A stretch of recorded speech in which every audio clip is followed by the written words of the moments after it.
You're listening to the Bearded Theologians podcast, hosted by Zach Bechtold and Matt Franks. If you'd like to learn more about the Bearded Theologians, you can go online at beardedtheologians.com, where we have past podcasts, blogs, and a couple items for sale. So check us out, beardedtheologians.com. Thank you for listening, and enjoy this week's show. You're listening to the Bearded Theologians podcast, hosted by Matt Franks and Zach Bechtold. So this week on the podcast, we are concluding our conversation on the book of Acts, things that we don't normally talk about, and a few other things that you do normally talk about, because we did talk about Acts 2 a few weeks ago. And so, Zach, you have a great story in mind to bring this to a close, and so I'll let you unpack that for us. Yeah, for sure. So we're looking at the very end of Acts today in chapter 28. Verses 1 through 10. It's a really fun story about Paul essentially shipwrecking on the island of Malta, which is really fun. I got to be on that island a few years ago, and it's one of my favorite places in this whole world. So I thought we would talk about this wonderful place. I am going to read the story today. It's just 10 verses, but it's a cool couple of really a couple of stories, but I think it's so. Chapter 28.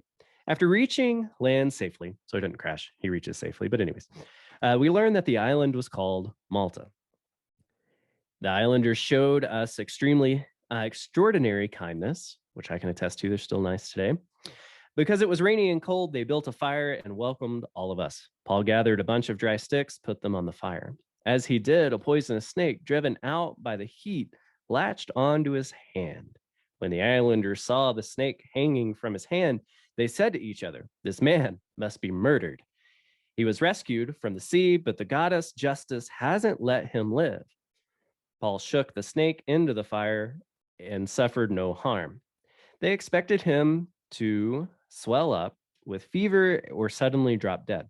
After waiting a long time and seeing nothing unusual happen to him, they changed their minds and began to claim that he was a god. Publius, the island's most prominent person, owned a large estate in the area. He welcomed us warmly into his home and his guest for 3 days. Publius, it's a fun name. His father was bedridden, sick, and with fever and dysteria. Paul went to see him and prayed. He placed his hands on him and healed him. Once this happened, the rest of the sick on the island came to him and were healed. They honored us in many ways. When we were getting ready to sail again, they supplied us with what we needed. And so this is a really short, quick story about Paul landing on the island of Malta, getting bitten by a snake. Nothing happens. And then he goes and heals a bunch of people. And so, Matt, as you hear this story, what kind of, and in a quick recap, what kind of sticks out to you? So after you read, like, I had read through it, and then, like, as you were reading it, in my head, I imagined this image of Paul having this thing on his hand going like, right, just shaking it off. Because I mean, that's definitely that's probably what I would do. I mean, if a snake got stuck on my hand, I'm flicking that thing off, and then I'm running to the ER as soon as I could. Well, they didn't have those back then, so Paul shakes it into the snake and just hopes or shakes it into the fire and hopes for the best. And we hope that there's a healer close by that can attend to him. I think about this, and I think about the act of hospitality that is shared after healing, and you see that a lot in the New Testament, is that when a healing has occurred, whether it's Jesus or the disciples, there's that sense of hospitality, of gratefulness that happens. And I think the same thing happens with us. And when we have an experience of healing, whatever that may look like, a spiritual healing, a physical healing, a mental healing, that we want to share that. Like, we want to share thanks with our provider or whoever helped us get better. And in the story, that's kind of what we see, but that's something that had embodied those early disciples' ministry. We can't just leave this to Paul, that this only happened to Paul. Not every disciple got bit by a snake and like they had this kind of experience, but people had saw the humbleness and the meekness and the peacefulness that these people brought with them, and the healing that they would bring in those communities. And the response was one of an act of hospitality, which was such a big thing in that area in this time. And so I think we can learn from that for us today, is that really, like, how do we respond to healing? How do we respond when we're in a tight situation? I mean, imagine having a snake on your hand. I mean, how are you going to respond? And then, like, how are you going to,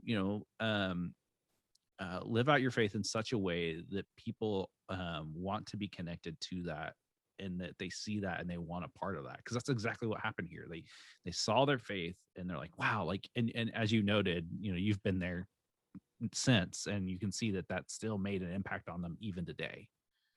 Yeah. No, it really is. Malta's really a beautiful place. And it's full of people who are just that, and still just that, even being kind of a touristy town, because we were there on a cruise, right? And so cruise ships hop in all the time. They're used to hosting people and having outsiders come in. And generally, us as human beings, we treat outsiders one of two ways: either with hospitality when we welcome them in, or we don't, right? And that's what I kind of pick up here, kind of like you said. They welcome him in until he's bitten by the snake, and then they want to murder him, which is a fun little turnaround. And then they're like, oh, well, maybe he's fine. But it's interesting. So I think a lot of times when we read about Paul, especially in the letters he wrote, he's writing about himself, right, and his journeys. But this is written very much from a third-party perspective of, we landed there. And when we landed there, Paul got off the boat. They welcomed all of us in, and we built a fire together, and Paul gets better and he goes. So it's this perspective of somebody on the outside watching Paul do these things.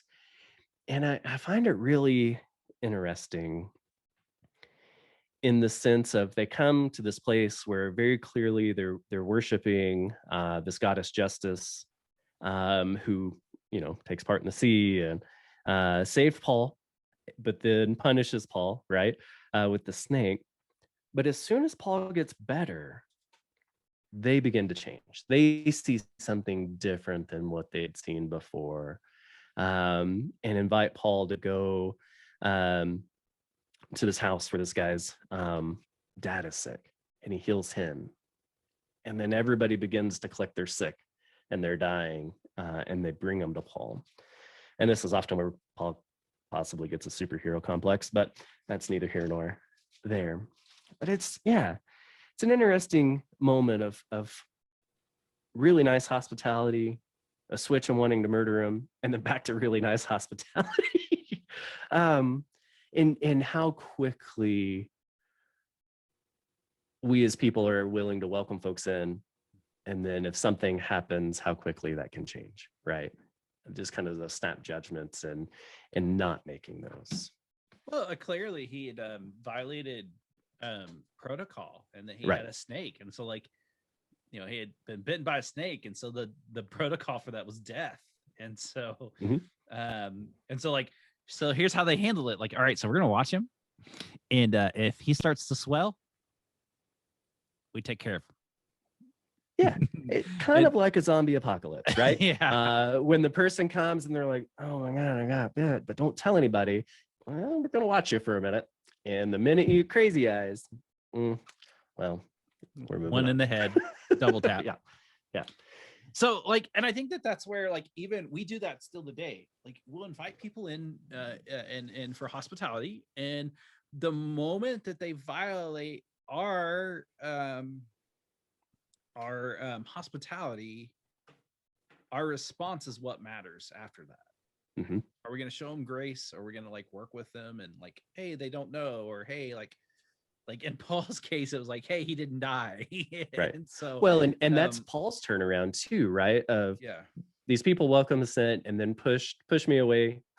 Were willing to murder me in this sense, but he still goes and heals. He shows the grace to not only receive back in, but receive them in that way too. I think this is one of those moments of here's how we practice grace when it's out of the ordinary, when it goes against the things that we know or believe, we still have grace. Or Well, when somebody has wronged us or hurt our feelings or whatever, we practice grace in those moments on both sides. well, and I think it's just not only grace, but how do we extend hospitality? Right.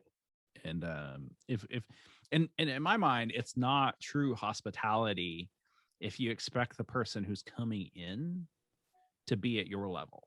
Sure.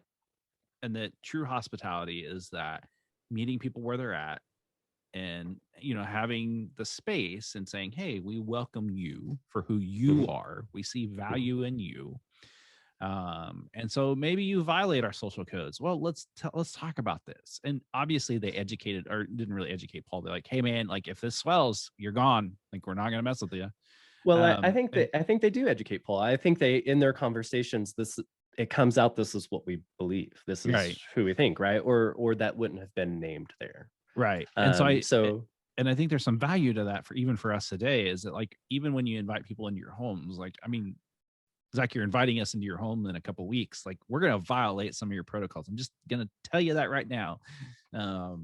It's true. You are. So just please roll with us, and no heat in the camper. That's all that matters.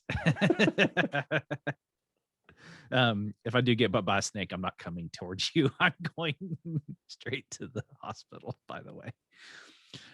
So we bring this 6-week reflection on the book of Acts to a close. And it's been fun journeying through this book, and would encourage you that if you've never read through the book of Acts, it's actually a really fun read. I led a group of men through this a few years ago, and we just had a blast. And it's a fun book to sit down and just have genuine faith conversation about how to practice our faith and what can we learn from a tradition that is ours. And like, we came out of Acts. Like, you think about it, the early church really does come out of Acts. And so, sit down with a group of people, walk through it, be a good summer read. And so we encourage you to do that. If you want to go back and listen to our old podcast, you can do that through our website and anywhere that you listen to podcasts, or even on YouTube at beardedtheologians.com. You can also find us on social media and all the fun things that exist in this digital world that we live in. And just find us at beardedtheologians.com. And so for the Bearded Theologians, I'm Matt Franks. I'm Zach Bechtold. Thanks for checking us out. First, guys, I want you to subscribe and like this video, and push that thumbs up. Thank you for listening to the Bearded Theologians podcast. Don't forget to like, subscribe, and share on all social media outlets. You can check out old episodes and more information at beardedtheologians.com. Thanks for checking us out.